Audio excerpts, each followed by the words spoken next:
Okay, so today I'm here with Emmanuel Apieji. He happens to be the president of Asante Student Union Association here on campus, KUST. Yeah. And he's going to brief us about the wealthiest king in Africa, Otumfour Osei Tutu. Welcome to Elephant News Network. Thank you so much.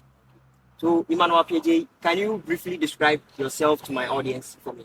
Okay, so I am Emmanuel PJ, a final year student of KNUST, offering chemical engineering. I'm also, as I said, the president of the Asante Student Union for the KNUST branch. And the Asante Students Union is the intellectual wing of the Asante Kingdom, which was purposely formed in the year 1979 to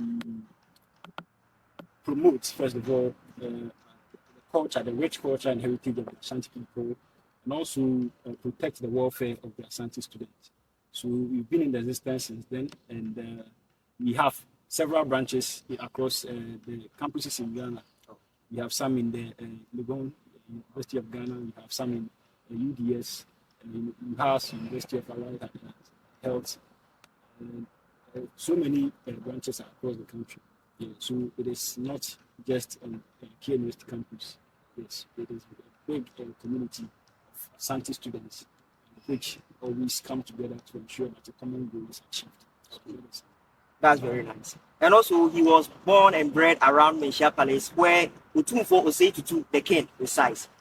Now, fast forward, Emmanuel Apieji, when we talk of Otumfour Osei Tutu II, who is he?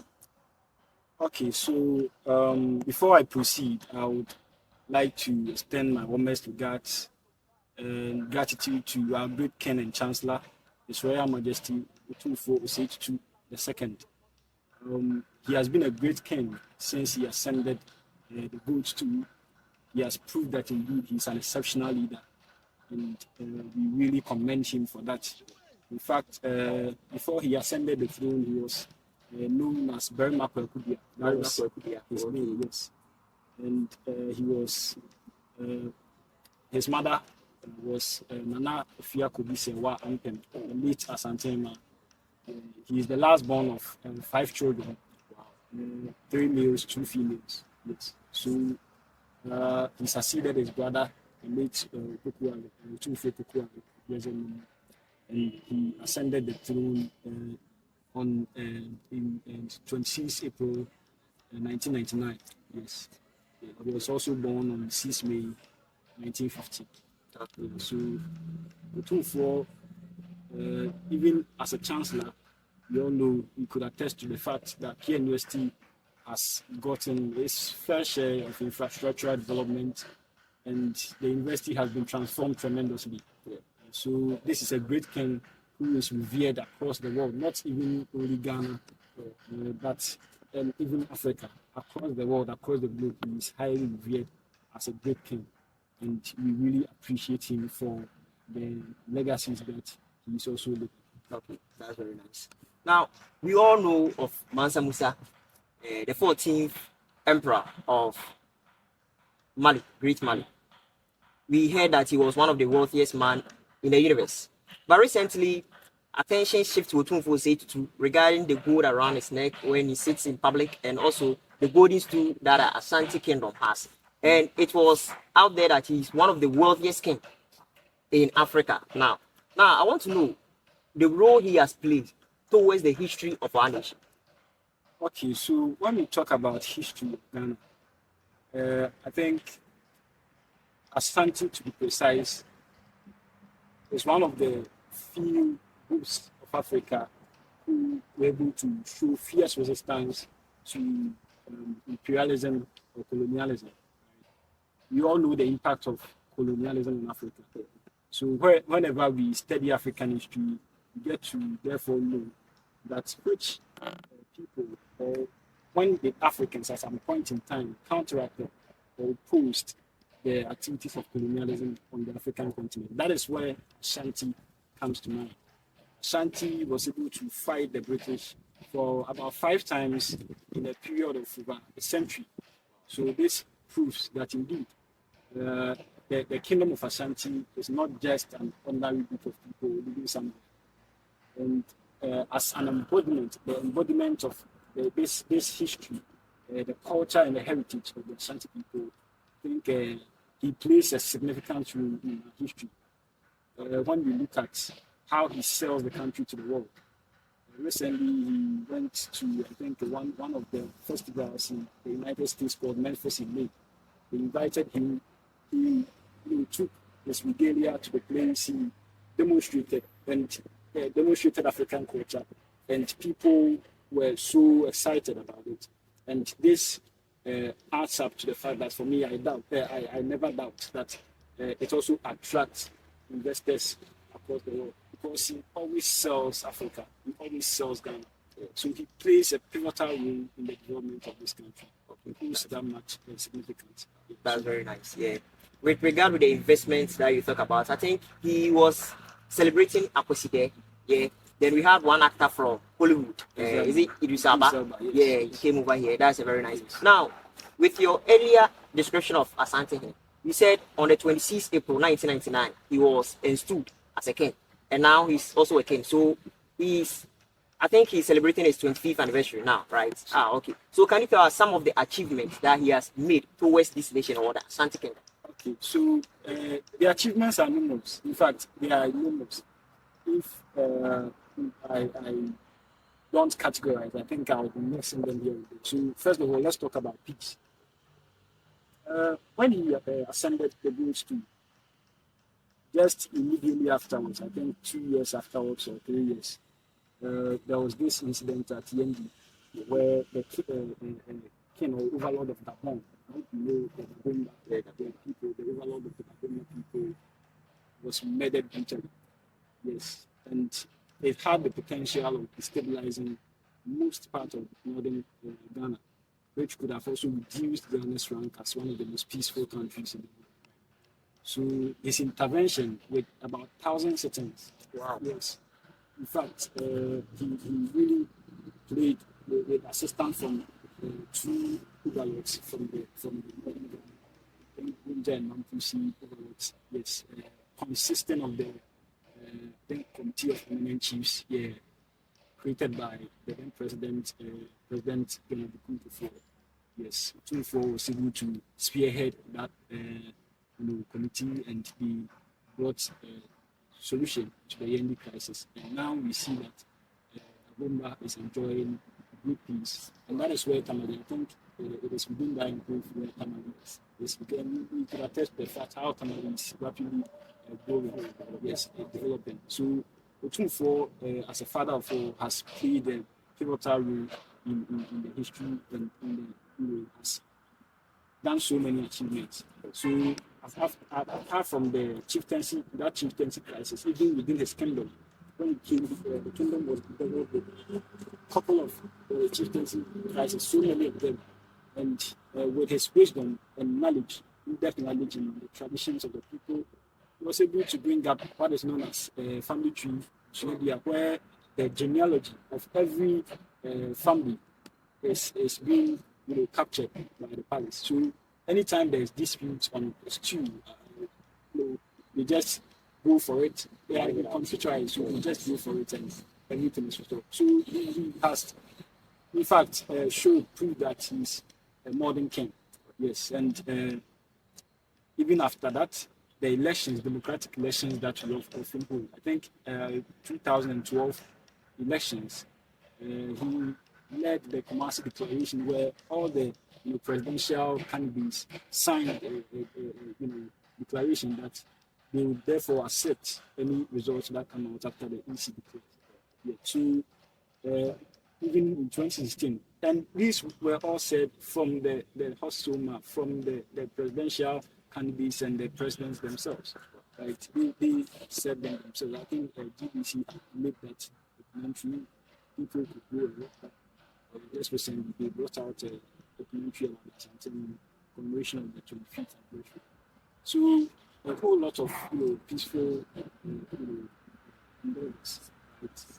So because of that, I think the United Nations had installed the World Peace Bell, one of the World Peace Bells in the world, Palace. Now it's a 9 stories attraction building do for That's a himself. great achievement. Exactly. So this alone tells you how far he has gone with regards to peace. A king within the southern sector playing role to control also the northern sector is really a great achievement. Not controlling, but like ensuring maintaining peace over there. Exactly. Yeah, this is really a great achievement.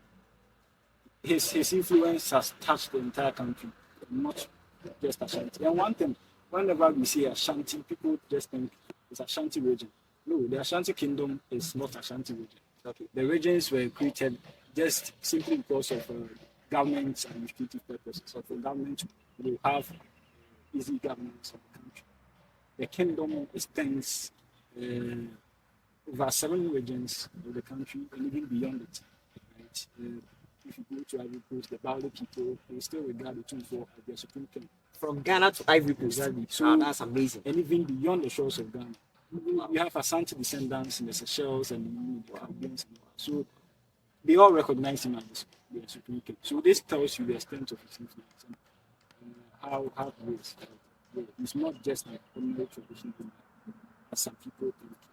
And he has really leveraged on his influence to facilitate development. So I'm talking about peace. Let's go to education. Right? When he came to ascended the throne, he brought the Otumfour Foundation. Right? In fact, it has supported over 1 million students. 1 million students. Exactly. Wow.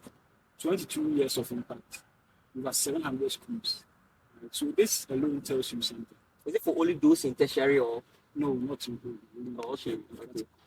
So, and even with that, as I said, since he became the Chancellor of K University, we see the massive infrastructure development. Currently, he's the Chancellor of K University. He's the Chancellor, 19 years. 19 years. Yes, that's why we celebrated the Chancellor's Week. Okay. So, the massive infrastructure development happening, and even with that, the foundation has also been embarking on several life transforming projects. Wow. When we talk of in education, I think recently they signed an MOU with Newmont Ghana, and just within a year they've established 2 STEM centers. Wow. So you could see the impact of his influence. He's using it positively to transform his people. So and even Sefri also, I think 600 bed capacity. Girls' dormitory is good. In fact, Sefri also is out of his enclave. But still, he's doing infrastructure because that's where I think he attended secondary school at Sefri also. Wow. Yeah, and that's one interesting thing. I think recently he gave some reason why he attended Sefri also instead of Tante. Wow. So, I think he has really done well. He has really done well as a kid. We really appreciate it. And one thing, I think he doesn't really, do it for only Ashanti people. Okay. Yeah. Everything that he brings up, he includes other people from all other parts of the country. His teachers awards, cuts across the entire 16 regions. He gave awards across and a lot of things in education. He has really done well. So let's even put off education, healthcare. Recently, we commissioned the Menchia Hospital maternity block. Right? There's a government hospital. We have built a spacious and modern maternity block. Let's just look at Konfanoche. Yeah, I think that's one of the largest hospitals in Ghana. Exactly. I think 12 is a major referral center for 12 out of 15 regions. 16 regions in Ghana. Exactly. Wow. The major referral center. So this tells you how Bacon is the second largest hospital. Okay. So the king has led an innovation campaign to innovate the blocks, the old blocks. I think we heard of that. Was it the Hero Confirmation? Hero Confirmation. Okay. Yes. And therefore, we like each and every citizen of Ghana. In fact, it is not only for Ashanti people. As I said, 12 out of 16 regions. Okay. Right. So it is not only for Ashanti people. It is for the entire country, and even beyond. Right. So we urge everyone to contribute this quota to ensuring that such project is being completed. And I believe it will really transform the face of healthcare in the Ashanti. So That's very nice. I think these are very great achievements. It's really mind More blowing. than that. Yeah. In fact, as I said, if you try to enlist even in business, industry, he has established a jute factory, he has established a food processing factory, and these are employing over thousands of people, right? He has plantations. He's also someone who is very interested in agriculture. So he has plantations and a lot, right? Yes. Even when we talk about culture, since he came, he has also added to the regalia that he came to meet, the already existing regalia he came to meet. Then he has created about 4 more additional ceremonial swords. Yeah, each of them having this distinct name and meaning. Right? We have Maba and a lot of it, and even the language styles and all that. Yeah. So I even learned he built a jubilee, or is it a jubilee hall? Exactly.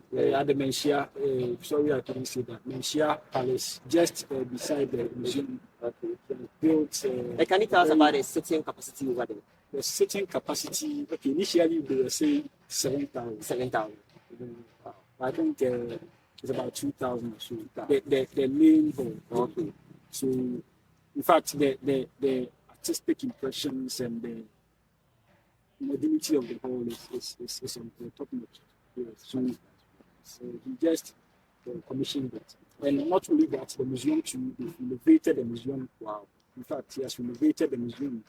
The artifacts that were stolen. When I first entered on the walls that Asante fought, one of them was the Sagrenti Wall. And there was an invasion. It was purely an invasion.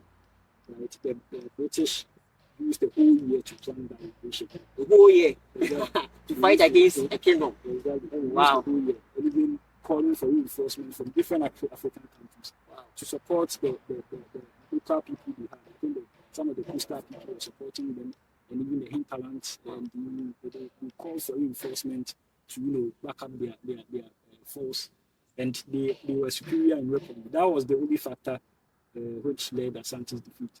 They had superior weapons, so they led that invasion and they looted a lot. They looted a lot of gold. In fact, I think just recently one historian called Dr. McCaskey, when during the Sagrenti War Symposium, he came to give a public lecture where he made known that just a single store of one Asantehene's gold, it was called Adakese.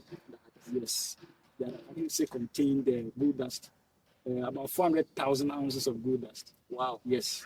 In today's value, it is valued over, he said, either 3 or 4 billion pounds. 4 billion pounds. Either 3 or 4 billion pounds. In fact. So this alone tells you, and it was even 3 stores, about 3 stores, and the British looted all of them. Wow. Yeah, they took all of them, and I think a few, the ones that are returned, they are just a few of the artifacts, a few. Even those they looted in individual homes. Yes. And at that time, there are something called the Osei, Otumfour, who was the Asantehene who was able to fight to the coast. Okay. He conquered the coast, and I think they added, that's where they coined the name Bonsu. And P Bonsu is hill. So if you can even ask why the Asante people don't have sea in their place that the name Bonsu. Oh, okay. Yeah, that's when the name was coined.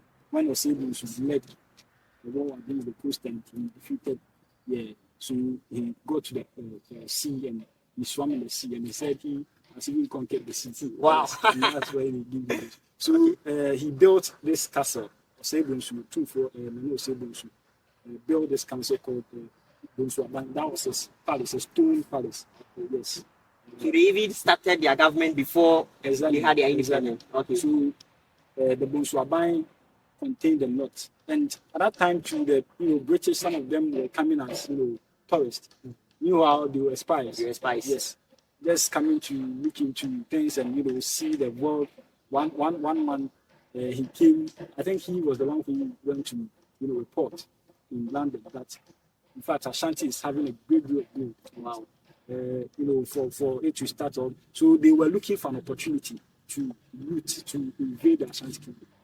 And I think that was when Nana Kofi Kakari, who was also one of the Asante King, and Nana Kofi Kakari once started this expedition around this area, uh, the Benin area, the Togo Benin area, the Volta from Volta going.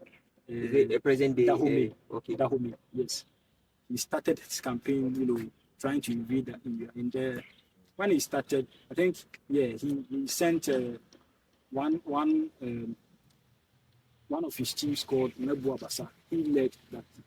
And Mebu Abasa, when he was coming after accomplishing that mission, he brought some war captives.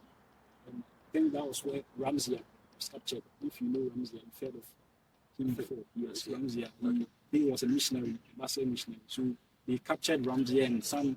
I think there is a town where they call it Ramsey. So I don't really know the cause of it, but that was what happened. So they captured Ramsey and his family. So he was a missionary. Okay. Yeah, and some other people, some other white people, and that was how the British, got the opportunity to therefore invade because they got something to stand on to. Yes. So that caused a Sabbatical war, and they looted a lot. Okay. Yes, and a few of them. Is what they presented. Okay. Yes. Now, looking at the culture of Ghana, now you see the kings around or the chiefs around, the way they present themselves. Okay. Assuming you were a foreigner coming over here, how are you going to identify the king coming over here is Otumfour Osei Tutu? I learned, is he the only king who comes with convoy? Okay, so yes, Otumfour Osei Tutu, as we could all see, his appearance is highly exceptional. Yes, the convoy alone tells you that Otumfour is coming. Yes, because he has these motos, in front. Yes, and I have never seen any other or any other traditional ruler in the country who has, motorcades in front of his convoy. Okay, so can you tell us some of the cars within his convoy? And then he's the only one who has the oldest Rolls Royce. Or exactly, that was yes. Otumfour Prempeh the second. Otumfour Prempeh the second had the Rolls Royce, and yes, that Rolls Royce is still being in use. Wow. Yes, he uses it for ceremonial especially. Okay. And he has a fleet of them. In fact, I think one is it Maybach or what? Maybach. Yeah, Maybach. Yes, he has that car. He has several of cars, like lots of them. I think recently I saw his convoy when he was coming for the time with the Chancellor. I think the last 2 days or so. It was so beautiful. He has a lot of cars, and yes, his convoy is quite exceptional. From even with the press, there I could say that it competes. Yes, it's even beyond. Because yes, it has happened before. An overlord was killed in the country. Yes, so security is very highly. It's not just that you want to flaunt luxury life. He just protects himself. It is mainly because of security reasons. Okay. Yes, it's mainly because of security reasons. Yeah. Okay, that's very nice. So, can we call him a king or is a chief? What's the difference between a king and a chief? Okay, so for we the Ashantis, the king is just a dictionary word for us. So if you refuse to call him king, for us we don't care. We call him a Otumfour, and we are satisfied about that. Okay. Otumfour, I think Otumfour is more powerful for the Ashantis than calling him king. For king, I think it's an alien word. Oh, okay. So if you refuse to call him king, for us it is not our concern. Okay. Because we are rather interested in calling him Otumfour. And the king, even those who brought the name, the title king, even call him king. Wow. And the British media, the international media calls him king. So how much more some unrecognized entity somewhere who refused to call him king? We don't care about that. Yeah, so he's a king. Yes, according to even international media, whenever they are addressing him, they call him king. Even UN, he's the only non-traditional, non-head of state, African traditional leader. Wow, who have been given the highest platform of the United Nations to speak. That's really amazing. To address the General Assembly. Wow. Okay. He's really selling Ghana to exactly. He's really selling the country. And I think when he was being addressed, They called him king on the UN platform, right? So if someone somewhere says he's not a king, for us we don't care. And even the constitution takes him out of paramount chiefs. Right? If you look into the constitution, it says the Asantehene and paramount chiefs. So that alone, excludes him from the, so then he's even, I think he has over 70 paramount chiefs. Paramount chiefs. Yes. And I think Asante region is the second largest. Or is it the most? The region, as I said, the region is just for government. For government purposes. Okay. The kingdom is beyond the region. That's one thing people don't know. Can you estimate the total land area over here? For that one, I You can't. can. really tell. And he's the custodian of all the lands over here, right? Exactly. Oh, okay. Exactly. And his kingdom is beyond the region. Oh, nice. Yes. You So- even said it extends to Cote d'Ivoire. Even Cote d'Ivoire, the Baule people who are descendants of Asante still regard him. The Baule is the largest group in Cote d'Ivoire. The largest group in Cote Exactly. d'Ivoire. And And they are descended from there. Exactly. Oh, wow. They migrated from Insuta. In Suta. Yes, that's Okay. where their ancestor called Ablapuku. Yes. Their language is quite, a mixture of, Chi and, some other few, because they went there due to the geographical location. Yeah, so they even regard the Otumfour as their supreme king. So just recently, a delegation from the Baule people, I think some paramount chiefs and some politicians, they came to him to announce the death of the former president of Cote d'Ivoire. Oh, okay. And they addressed him as their supreme king. Yes, that though they have an overlord there, they have a king there, but they see Otumfour as the supreme king. So I think for him, he's not just an ordinary traditional ruler that you can call chief. Okay. Even chiefs, paramount chiefs have chiefs and them. And you are going to call the two for chiefs. In fact, it doesn't make any sense. Okay. Yeah, so he rules a kingdom, and therefore we address him as king.